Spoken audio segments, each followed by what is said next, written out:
Hello મિત્રો, રૂપાસ કિચનની અંદર આપનું સ્વાગત છે। આજે હું રેસ્ટોરન્ટ સ્ટાઇલ નવી રેસીપી લઈને આવી છું, જે રેસ્ટોરન્ટ પ્રમાણે આપણે બનાવીશું। દાળ ફ્રાય જીરા રાઈસ, જે બનાવવી ખૂબ જ આસાન અને સરળ બી છે। ઘણીવાર મિત્રો આપણને કેવું હોય છે કે આપણે ઘરે દાળ ફ્રાય અને જીરા રાઈસ બનાવીએ છીએ તો ઘણી વખત આપણને હોટલ જેવો, બહાર જેવો આપણને ટેસ્ટ આવતો નથી। તો આજે હું એક નવી ટેકનિક સાથે અને ખૂબ જ આસાન અને સરળ રીતે ઘરની બેઝિક વસ્તુઓમાંથી તમને દાળ ફ્રાય જીરા રાઈસ બનાવીશ, જેનો ટેસ્ટ તમને હોટલ જેવો બિલકુલ લાગશે। બાળકો તેમ કહેશે કે ખૂબ જ ટેસ્ટી અને એકદમ સ્વાદિષ્ટ બનેલી છે। તો ચાલો આપણે બનાવવા જઈ રહ્યા છીએ દાળ ફ્રાય જીરા રાઈસ। તો મિત્રો, અહીં મેં એક કુકર લીધું છે, તેની અંદર 1 વાડકી તુવેરની દાળ, અડધી વાડકી મસૂરની દાળ અને અડધી વાડકી ચણાની દાળ લઈને એને ધોઈને તેમાં પાણી 1 ગ્લાસ એડ કરી લીધેલું છે। હવે કુકરને આપણે ગેસ ઉપર મૂકી દીધેલું છે અને તેની અંદર હું 1 ચમચી જેટલું મીઠું એડ કરીશ અને અડધી ચમચી જેટલું હળદર એડ કરી અને કુકરને બંધ કરી દઈશ।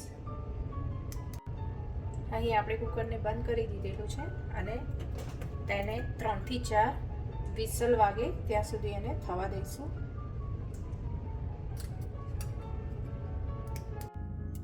હવે અહીં આગળ આપણું તેલ ગરમ થઈ ગયું છે। આપણે તેની અંદર 1 ચમચી જીરું એડ કરીશું,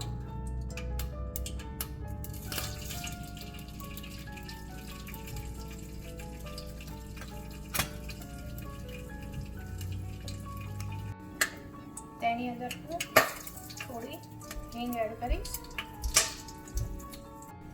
હવે હું તેની અંદર આદુ અને લસણની પેસ્ટ બનાવી છે થોડી, તે એડ કરીશ। 1 વાડકી મેં ડુંગળી લીધેલી છે, 1 ડુંગળી લીધેલી છે મેં મીડિયમ સાઇઝની કટ કરેલી ઝીણા ઝીણા, તે એડ કરીશ।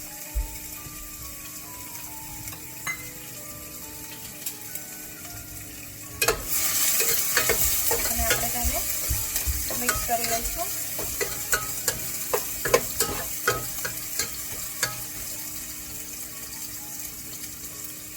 હવે મેં 1 ગ્રીન મરચું છે, ઝીણું સમારેલું છે, તે આપણે એમાં એડ કરી દઈશું।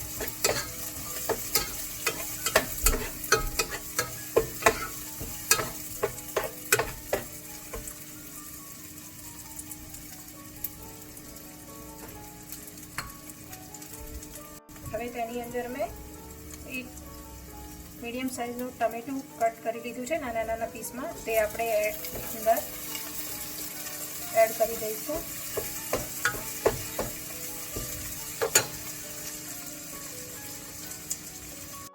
હવે મેં અહીં આગળ 1 ચમચી જેટલો ધાણા પાવડર એડ કરીશ, 1/2 ચમચી હું હળદર એડ કરીશ, કારણ કે આપણે દાળ બાફી હતી એની અંદર પણ નાખેલું હતું, એટલે હું 1/2 ચમચી એડ કરીશ।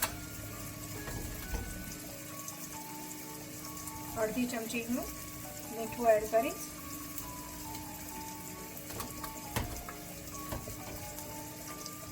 અને 1/2 ચમચી હું લાલ મરચું પાવડર એડ કરીશ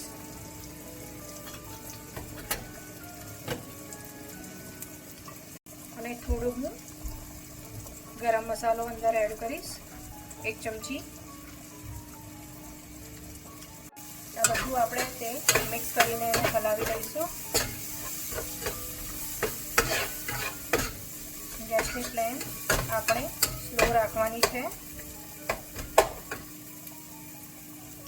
હવે અહીં દેખો, આપણી દાળ આ રીતે પૂરી બફાઈ ગયેલી છે।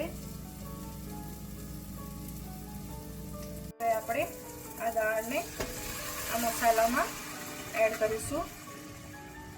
હવે આપણે તેની અંદર 1 ગ્લાસ જેટલું પાણી એડ કરીશું। આ દાળને આપણે રેસ્ટોરન્ટ સ્ટાઇલ બનાવીએ છીએ, એટલે આપણે તેને જાડી રાખવાની છે, એને બહુ પાતળી કરવાની નથી, એટલે આ પ્રમાણે જ તેને હલાવવાનું છે.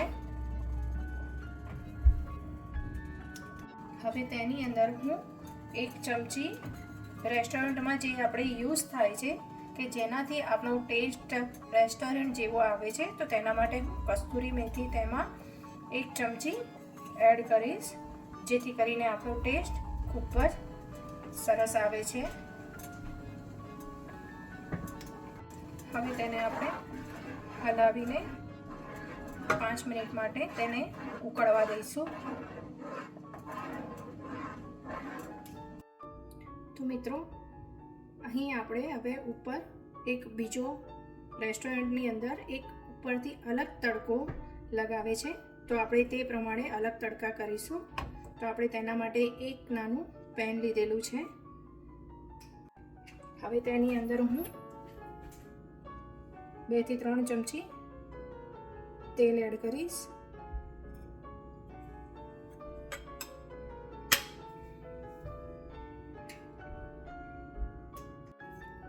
તો મિત્રો, આપણું તેલ અહીંયા ગરમ થઈ ગયું છે. તેની અંદર હું 1 ચમચી જીરું એડ કરીશ.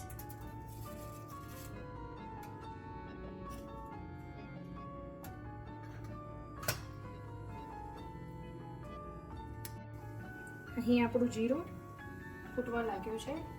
હવે તેની અંદર હું 2 થી 3 સૂકા મરચાં લાલ એડ કરીશ. અને પછી મેં અહીં આગળ લસણ 2 થી 3 કળી લીધેલું છે, તેના નાના નાના ટુકડા કર્યા છે, તે અંદર એડ કરી દઈશ.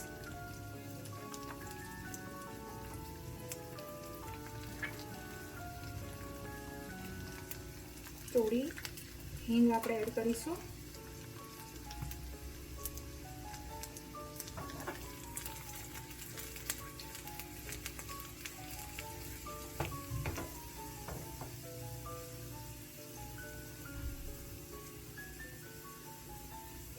હવે તેની અંદર હું અડધી ચમચી લાલ મરચું પાવડર એડ કરીશ. તમે તમારા ટેસ્ટ પ્રમાણે એડ કરી શકો છો.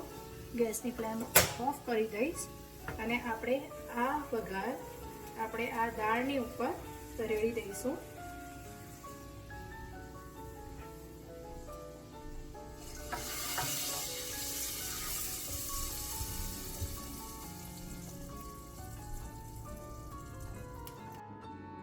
આ પ્રમાણે ઉપર આપણે વઘાર રેડી દઈશું. જુઓ કેવું સુંદર લાગે છે ને. હવે આપણે તેની ઉપર થોડા ધાણા સ્પ્રિંગ કરી લઈશું.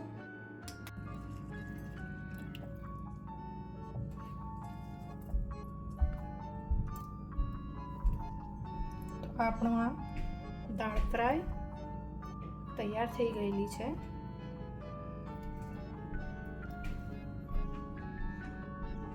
એનું ટેક્સચર દેખો તમે, આ પ્રમાણે થીક હોવું જોઈએ, બહુ જાડું નહીં, બહુ પતળું પણ નહીં. તો આ પ્રમાણે આપણી દાળ ફ્રાય તૈયાર થઈ ગઈ છે. તો મિત્રો, મેં અહીં આગળ 1 વાડકી બાસમતી રાઈસ લીધા છે. ધોઈને મેં તેને પાસણમાં કાઢી લીધા છે અને ગેસ ઉપર મૂકી દીધેલા છે. તેની અંદર હું જ્યાં સુધી રાઈસ ડૂબે નહીં ત્યાં સુધી પાણી એડ કરીશ. આપણે જેટલા રાઈસ હોય તેના કરતાં ડબલ પાણી લેવાનું છે. હવે તેની અંદર હું 1 ચમચી મીઠું એડ કરીશ.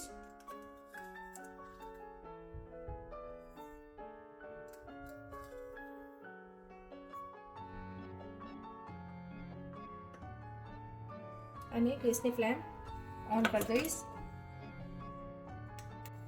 હવે આપણે તેને અહીં બોઇલ્ડ રાઈસ થવા દઈશું. હવે આપણે અહીં જીરા રાઈસ બનાવીશું. એની અંદર મેં પહેલાં અહીં એક પેન લીધેલું છે અને ગેસની ફ્લેમ ઓન કરી દીધેલી છે. હવે તેની અંદર હું અહીં બટર એડ કરીશ. તમે બટરની જગ્યા ઉપર ઓઇલ પણ લઈ શકો છો, પણ મેં અહીં બટર યુઝ કરેલું છે, જેમાં ટેસ્ટ સારો વધારે આવે છે તેથી મેં અહીં બટર એડ કર્યું છે.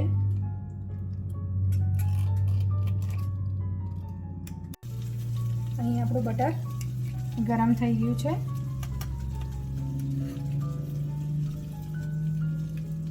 એની અંદર હું 1 થી 1.5 ચમચી જેટલું જીરું એડ કરીશ. હવે આપણે તેમાં જે બોઇલ્ડ રાઈસ કરેલા હતા તે આપણે એની અંદર મિક્સ કરીશું.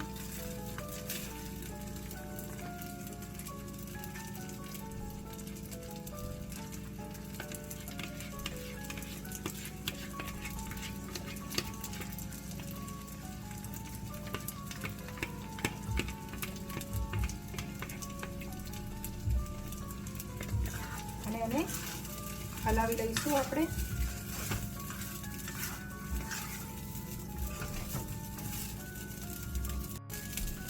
ગેસની ફ્લેમ ઓફ કરી દઈશું.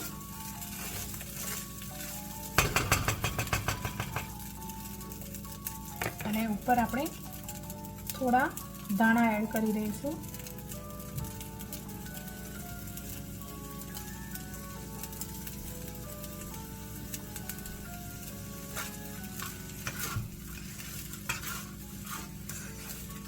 તો અહીં આપણા જીરા રાઈસ તૈયાર થઈ ગયા છે.